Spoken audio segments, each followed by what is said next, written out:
Hello everyone, स्वागत है एक बार फिर से आप सभी साथियों का शिक्षा संकल्प के इस ऑनलाइन यूट्यूब प्लेटफॉर्म पर। कैसे हैं आप सभी साथी? आशा करते हैं कि आप लोग बहुत ही अच्छे होंगे, स्वस्थ होंगे।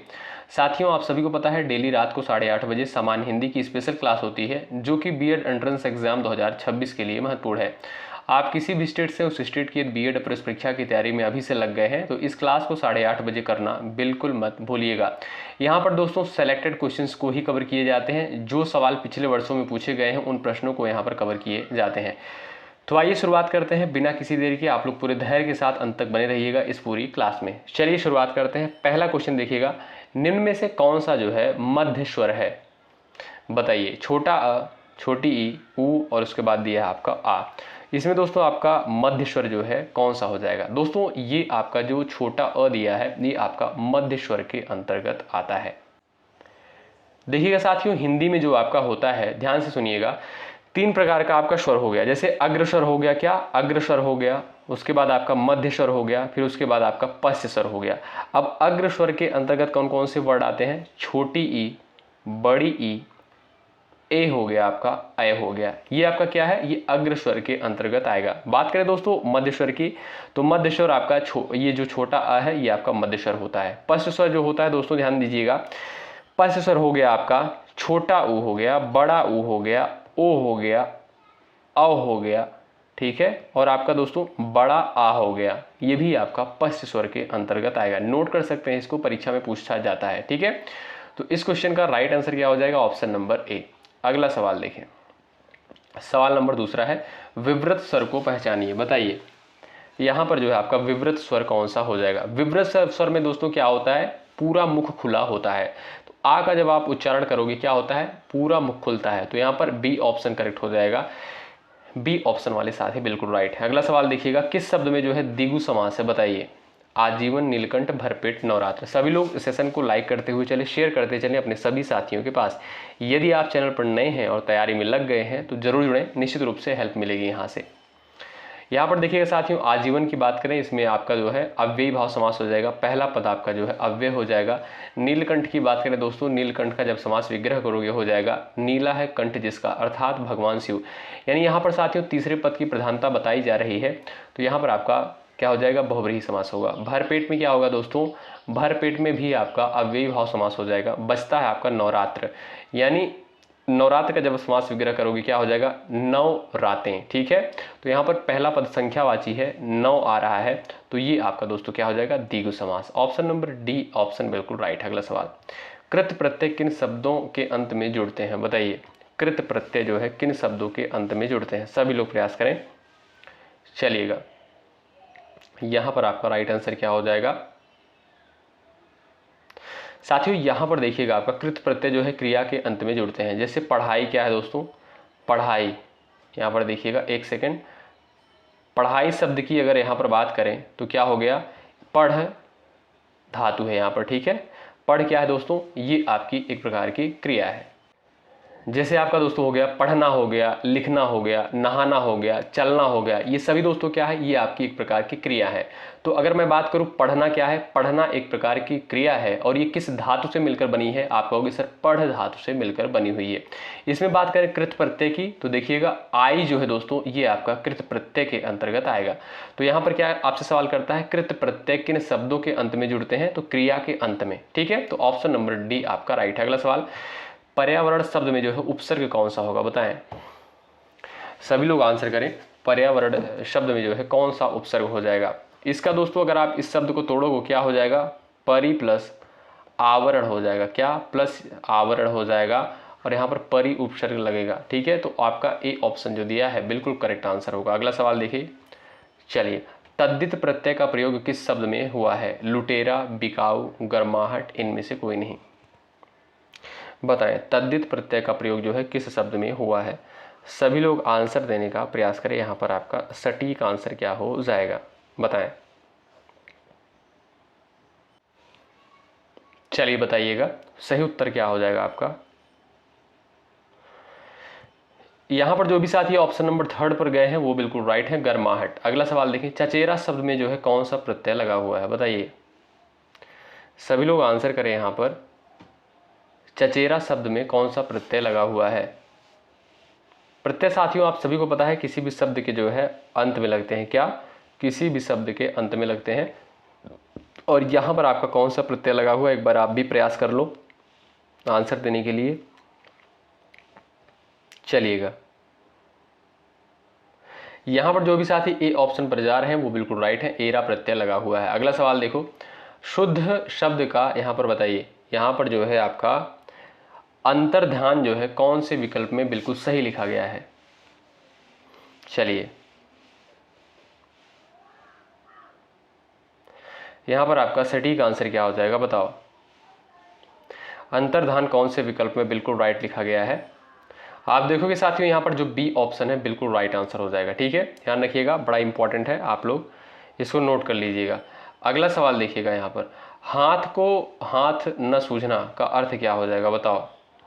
चलिए, हाथ को हाथ न सूझना का अर्थ क्या हो जाएगा? फटाफट आंसर देने का प्रयास करो आप लोग इस सवाल के लिए। चलिए भाई, हाथ को हाथ न सूझना, इसका अर्थ क्या हो जाएगा? कुछ भी दिखाई न देना। ठीक है, यहाँ पर जो है आपका राइट आंसर क्या हो जाएगा? कुछ भी दिखाई न देना। ठीक है, यानी आप कह सकते हो यहाँ पर जो है घना अंधेरा होना दिया है, भ्रम की स्थिति होना, खो जाना, चोटिल हो जाना। ए ऑप्शन जो है आपका बिल्कुल राइट आंसर हो जाएगा, घना अंधेरा होना। अगला सवाल देखें, गड़बड़ घोटाला किस प्रकार का शब्द है बताइए। सभी लोग आंसर करें, गड़बड़ घोटाला किस प्रकार का शब्द है? देशज, शंकर, तद्भव, तत्सम। चलिए, सभी लोग आंसर करें, ये आपका जो है किसके अंतर्गत आएगा? तो दोस्तों ये आपका जो है एक प्रकार का देशज शब्द है। क्या? देशज शब्द के अंतर्गत आएगा। ए ऑप्शन आपका राइट है। अगला सवाल देख लो भाई, ऊन का तत्सम शब्द क्या होगा बताइए। ऊन का तत्सम शब्द यहाँ पर क्या हो जाएगा? आप लोग आंसर कर सकते हो इस सवाल के लिए। चलिए, ऊन का जो है तत्सम शब्द क्या हो जाएगा? ऊन का दोस्तों तत्सम हो जाएगा आपका उर्ड। क्या हो जाएगा? उर्ड हो जाएगा। बी ऑप्शन जो दिया है बिल्कुल राइट आंसर हो जाएगा। अगला सवाल आपके स्क्रीन पर है, बताइए, शुद्ध वाक्य को चुनिए। राम ने भरपेट मिठाई खाई, राम ने पेट भरकर मिठाई खाई, राम ने पेट भर के मिठाई खाई, इनमें से कोई नहीं। बताइए सही उत्तर क्या हो जाएगा इस सवाल के लिए। यहाँ पर आपका शुद्ध वाक्य जो है आपका कौन सा हो जाएगा? राम ने भरपेट मिठाई खाई। आपका ए ऑप्शन बिल्कुल राइट आंसर हो जाएगा। अभी हमने दोस्तों आपको बताया था भरपेट में जो है आपका कौन सा समास होता है? इसमें आपका अव्ययी भाव समास होता है। अगला सवाल देखें, एहसान न मानने वाला के लिए एक शब्द क्या होगा? एहसान न मानने वाला के लिए एक शब्द क्या हो जाएगा? बता सकते हो, आंसर कर सकते हो। चलिए, वो हो जाएगा दोस्तों आपका कृतघ्न। क्या हो जाएगा? कृतघ्न हो जाएगा। आपका बी ऑप्शन जो है बिल्कुल राइट आंसर हो जाएगा। और एहसान यानी एहसान जो मानता है, यानी एहसान मानने वाला के लिए जो शब्द होता है दोस्तों कृतज्ञ होता है। ठीक है, लेकिन एहसान न मानने वाला के लिए होता है कृतघ्न। ठीक, तो यहाँ पर बी ऑप्शन राइट है। अगला सवाल ध्यान से देखें, जब एक ही शब्द दो या दो से अधिक बार आए किंतु उसका अर्थ हर बार अलग हो तो वहां पर कौन सा अलंकार होता है? सही उत्तर क्या है बताइए, प्रयास करिए। आपका सही उत्तर हो जाएगा दोस्तों यहाँ पर यमक अलंकार। ठीक है, अनुप्रास में क्या होता है दोस्तों? वर्णों की आवृत्ति बार बार होती है। ठीक है, एक ही वर्ड की आवृत्ति बार बार होती है और इसमें आपका यमक अलंकार हो जाएगा। ए ऑप्शन करेक्ट होगा। अगला सवाल ध्यान से देखें और आंसर करें। रहीमन पानी राखिए, बिन पानी सब सून, पानी गए न उबरे, मोती मानुष चून। इन पंक्तियों में कौन सा छंद है? बताइए सही उत्तर क्या हो जाएगा। इसमें जो है आपका कौन सा छंद हो जाएगा? बड़ी ही फेमस पंक्ति है, कई बार परीक्षा में पूछी गई है। इन पंक्तियों में दोस्तों रट लीजिएगा आप लोग, दोहा छंद होता है। क्या? ए ऑप्शन बिल्कुल राइट आंसर। अगला सवाल देखो, द्विवेदी युग का नामकरण निम्न में से किसके आधार पर किया गया है? बताइए, द्विवेदी युग का नामकरण इनमें से जो है किसके आधार पर किया गया है? हजारी प्रसाद द्विवेदी के नाम पर, सोहन लाल द्विवेदी के नाम पर, महावीर प्रसाद द्विवेदी के नाम पर। बताइए सही उत्तर हो जाएगा आपका दोस्तों महावीर प्रसाद द्विवेदी के नाम पर जो है द्विवेदी युग का नामकरण किया गया है। ऑप्शन नंबर यहाँ पर जो थर्ड दिया है बिल्कुल राइट आंसर होगा। अगला सवाल देख लो भाई, ध्यान से देखें, साकेत महाकाव्य के रचयिता कौन है? बताइए साकेत महाकाव्य के रचयिता कौन है? आपका सही उत्तर क्या हो जाएगा? जयशंकर प्रसाद, मैथिली शरण गुप्त, नागार्जुन, रामचंद्र शुक्ल। आपका सही उत्तर हो जाएगा दोस्तों option number B, Maithili Sharan Gupt. B option वाले साथी राइट हैं। अगला सवाल देख लो, नदी शब्द में कौन सी संज्ञा होगी? बताइए नदी शब्द में कौन सी संज्ञा होगी? व्यक्तिवाचक, समूहवाचक, जातिवाचक और आपका दिया है द्रव्यवाचक संज्ञा। दोस्तों बात करें अगर नदी की, तो ये जो दोस्तों आपका क्या हो जाएगा? जातिवाचक संज्ञा हो जाएगा, क्योंकि नदी जाति का बोध करा रहा है। अगर मैं आपसे कहूँ गंगा नदी, यमुना नदी, ठीक है, तब आप कहोगे जो है इसमें क्या होगा? व्यक्तिवाचक होगा। जैसे मैं आपसे पूछूं कि गंगा नदी में जो है कौन सी संज्ञा है, तब आप कहोगे व्यक्तिवाचक, क्योंकि एक नदी की बात हो रही है। यहाँ पर पूरी नदी जाति का बोध हो रहा है, इसलिए जातिवाचक संज्ञा होगा। अगला सवाल देखो, मोहन यहाँ रहता है, इस वाक्य में क्रिया विशेषण को पहचानिए। मोहन यहाँ रहता है, बताइए इसमें जो है आपका क्रिया विशेषण क्या हो जाएगा? सभी लोग प्रयास करें, जो भी साथी जा रहे हैं यहाँ पर, वो बिल्कुल राइट आंसर हो जाएगा उनका। यहाँ को क्या है दोस्तों? ये आपका क्रिया विशेषण हो जाएगा। अगला सवाल, शशांक का पर्यायवाची क्या होगा? बताइए, सब लोग आंसर करें, शशांक का पर्यायवाची क्या होगा? सही उत्तर इस सवाल के लिए दोस्तों क्या हो जाएगा बता सकते हो आप सभी प्यारे दोस्त। साथियों शशांक का जो पर्यायवाची होता है चंद्रमा होता है, ठीक है। चंद्रमा हो गया, चाँद, शशि, इंदु, सुधांशु, राकेश, मयंक, विधु, निशापति हो गया, रजनीश हो गया, ये सभी आपके क्या होते हैं? शशांक के पर्यायवाची शब्द होते हैं। आपका थर्ड ऑप्शन बिल्कुल राइट। अगला सवाल, चलिए आंसर करिए, अनाहूत का विलोम क्या है? अनाहूत का विलोम क्या हो जाएगा? अनाहूत का विलोम हो जाएगा दोस्तों आहूत। क्या? आहूत हो जाएगा। ए ऑप्शन यहाँ पर बिल्कुल राइट आंसर हो जाएगा, ठीक है। अनाहूत का दोस्तों अर्थ क्या होता है? बिना बुलाए या आमंत्रित किया हुआ, ठीक है, यानी बिना बुलाया हुआ अनाहूत का मतलब होता है। और आहूत का मतलब क्या होता है? बुलाया हुआ, ठीक। चलिए यहाँ पर अगला सवाल है, किस शब्द में स्वर संधि है? सज्जन, अतएव, रामायण, तपोगुण। बताइए, सभी लोग बताएं यहाँ पर जो है आपका स्वर संधि किसमें है?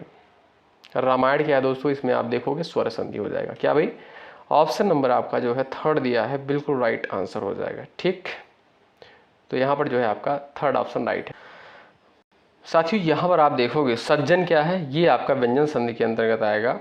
और यहाँ पर अगर बात करें स्वर संधि की, तो अतएव, रामायण और तपोगुण, इन तीनों में जो है स्वर संधियाँ हैं। सज्जन में क्या है दोस्तों? व्यंजन संधि हो जाएगा, क्योंकि इसका जब आप संधि विच्छेद करोगे क्या होता है? सत प्लस जन होता है, ठीक। आशा करता हूँ समझ गए होंगे, ठीक है। और यहाँ पर बात करें अगर तपोगुण की, तो इसमें क्या होता है? तपोगुण का आप सभी जानते होंगे, यहाँ पर आपका तप प्लस वन होता है। क्या? तप प्लस वन होता है। और यहाँ पर रामायण का क्या होता है? राम प्लस क्या हो जाएगा? राम प्लस अयन हो जाएगा, राम प्लस अयन हो जाएगा, ठीक है साथियों। अतएव की बात करें तो अतएव का क्या हो जाएगा? आप सभी जानते होंगे, अतः प्लस एव हो जाएगा, अतः प्लस एव हो जाएगा, ठीक है।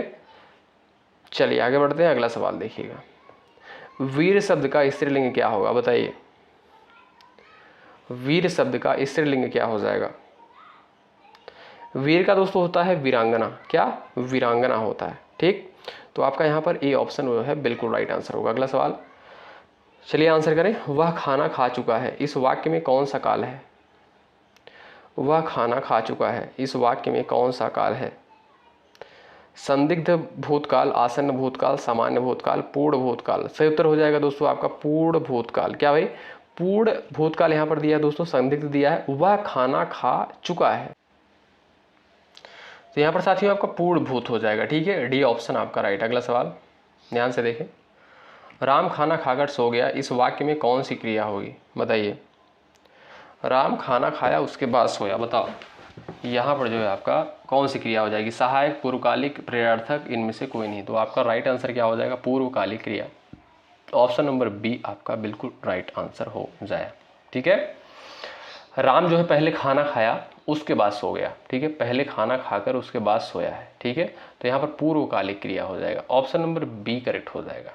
आप लोग बताइए कितने सवालों को आपने बिल्कुल राइट किया है। और यदि आप चैनल पढ़ रहे हैं, आप किसी भी स्टेट से हैं, शिक्षा संकल्प की इस ऑनलाइन यूट्यूब प्लेटफॉर्म से जरूर जुड़ें, निश्चित रूप से हेल्प मिलेगी आपको, ठीक है। डेली रात को 8:30 बजे इस क्लास को करना बिल्कुल मत भूलें। धन्यवाद। जय हिंद, जय भारत।